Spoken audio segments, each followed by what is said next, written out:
ನಮಸ್ಕಾರ, police news 007ಗೆ ಸ್ವಾಗತ. ಇವತ್ತಿನ ವಿಶೇಷ ಸುದ್ದಿ ಏನಿದೆ ತಿಳಿಯೋಣ ಬನ್ನಿ. ರಾಯಚೂರು ಜಿಲ್ಲೆಯಲ್ಲಿ ಹೆಚ್ಚುತ್ತಿರುವ ದಲಿತರ ಮೇಲಿನ ದೌರ್ಜನ್ಯ ಕಣ್ಣು ಮುಚ್ಚಿ ಕುಳಿತಿದೆಯೇ ರಾಯಚೂರು ರಕ್ಷಣಾ ವ್ಯವಸ್ಥೆ. ಜಿಲ್ಲೆಯಾದ್ಯಂತ ದಲಿತರ ಮೇಲಿನ ದೌರ್ಜನ್ಯ, ಬೆದರಿಕೆ, ಕೊಲೆ ಹಾಗೂ ಅತ್ಯಾಚಾರದಂತಹ ಘೋರ ಅಪರಾಧಗಳು ದಿನದಿಂದ ದಿನಕ್ಕೆ ಹೆಚ್ಚಾಗುತ್ತಿದ್ದು, ಸಾಮಾಜಿಕ ನ್ಯಾಯ ಮತ್ತು ಸಂವಿಧಾನಿಕ ಹಕ್ಕುಗಳು ಬಲಿಯಾಗುತ್ತಿವೆ. ದೇವದುರ್ಗ, ಸಿರವಾರ, ಲಿಂಗಸಗೂರು ಹಾಗೂ ಕಡಕಲಹಳ್ಳಿ ಭಾಗಗಳಲ್ಲಿ ಮೂಲ ಅಸ್ಪೃಶ್ಯತೆ ಹಾಗೂ ದಲಿತ ಸಮುದಾಯಗಳನ್ನು ಗುರಿಯಾಗಿಸಿಕೊಂಡು ನಡೆಯುತ್ತಿರುವಂತಹ ದಬ್ಬಾಳಿಕೆಗಳು ಇಡೀ ಸಮಾಜ ತಲೆ ತಗ್ಗಿಸುವಂತೆ ಮಾಡಿವೆ.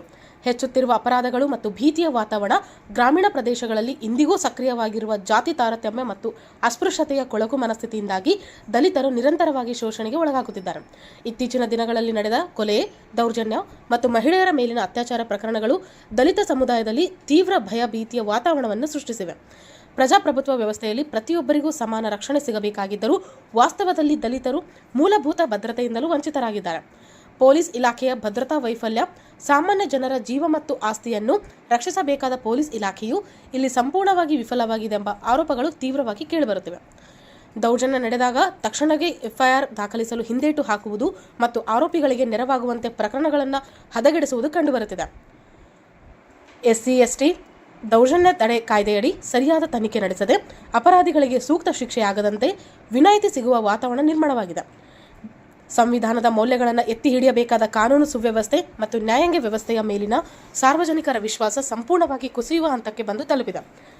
ಸಂವಿಧಾನಾತ್ಮಕ ಹಕ್ಕುಗಳ ಉಲ್ಲಂಘನೆ, ಸಂವಿಧಾನವನ್ನು ಗೌರವಿಸದ ಪ್ರಜಾಪ್ರಭುತ್ವದ ಆಶಯಗಳಿಗೆ ಕೊಳ್ಳಿ ಇಡುವ ಹಾಗೂ ಅಧಿಕಾರಶಾಹಿ ಹಿಡಿತದಲ್ಲಿ ಕೆಲಸ ಮಾಡುವ ಕೆಲವು ಮನಸ್ಥಿತಿಗಳಿಂದಾಗಿ ದಲಿತರಿಗೆ ನ್ಯಾಯ ಸಿಗುವುದು ಕಷ್ಟಕರವಾಗಿದೆ. ಸಂವಿಧಾನ ನೀಡಿದ ಸಮಾನತೆ ಮತ್ತು ಜೀವಿಸುವ ಹಕ್ಕನ್ನು ಕಸಿದುಕೊಳ್ಳಲಾಗುತ್ತಿದೆ. ಹಾಗಾಗಿ ರಾಯಚೂರು ಜಿಲ್ಲೆಯ ದೇವದುರ್ಗ, ಸಿರವಾರ, ಲಿಂಗಸಗೂರು ಮತ್ತು ಕಡಕಲಹಳ್ಳಿ ವ್ಯಾಪ್ತಿಯಲ್ಲಿ ನಡೆದ ಎಲ್ಲಾ ದೌರ್ಜನ್ಯ ಪ್ರಕರಣಗಳ ಕುರಿತು ಉನ್ನತ ಮಟ್ಟದ ನಿಷ್ಪಕ್ಷಪಾತ ತನಿಖೆ ಆಗಬೇಕು. ಸಂತ್ರಸ್ತ ಕುಟುಂಬಗಳಿಗೆ ತಕ್ಷಣವೇ ಸೂಕ್ತ ಭದ್ರತೆ ಮತ್ತು ಕಾನೂನು ನೆರವು ನೀಡಬೇಕು. ಕೃತ್ಯ ಎಸಗಿದ ಆರೋಪಿಗಳಿಗೆ ಕಠಿಣ ಶಿಕ್ಷೆ ಆಗಬೇಕು ಹಾಗೂ ಕರ್ತವ್ಯ ಲೋಪ ಎಸಗಿದ ಅಧಿಕಾರಿಗಳ ಮೇಲೆ ಸೂಕ್ತ ಶಿಸ್ತು ಕ್ರಮ ಜರುಗಿಸಬೇಕು.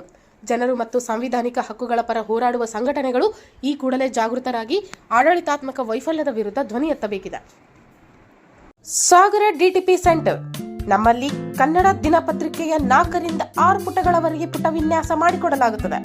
ಕಲ್ಯಾಣ ಕರ್ನಾಟಕ ಭಾಗದ ಸುದ್ದಿ ಹಾಗೂ ಸ್ಥಳೀಯ ಸುದ್ದಿಗಳನ್ನು ಹಾಕಿ, ಯಾವುದೇ ಜಿಲ್ಲೆ ಹಾಗೂ ತಾಲೂಕುಗಳ ಪತ್ರಿಕೆಗಳನ್ನು ಅವರು ಜಿಲ್ಲೆಯ ಸುದ್ದಿಗಳನ್ನು ಹಾಕಿ PDF ಮಾಡಿಕೊಡಲಾಗುತ್ತದೆ. ಹಿಂದೆ ಸಂಪರ್ಕಿಸಿರಿ 8431593151.